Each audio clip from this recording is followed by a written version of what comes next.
তীব্র গরমের মধ্যে ইউসিবি ওমেন্স ফুটবল লিগের উদ্বোধন হয়েছে আজ।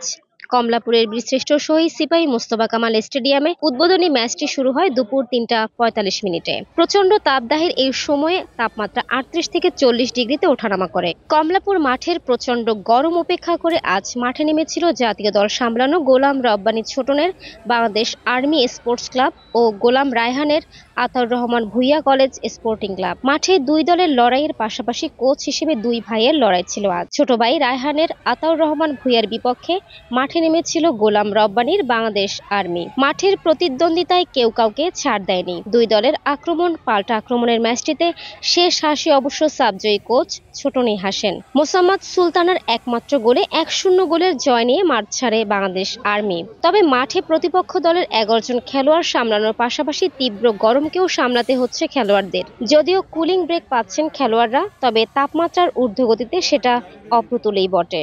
ফারজানা ববি, মানবজমিন।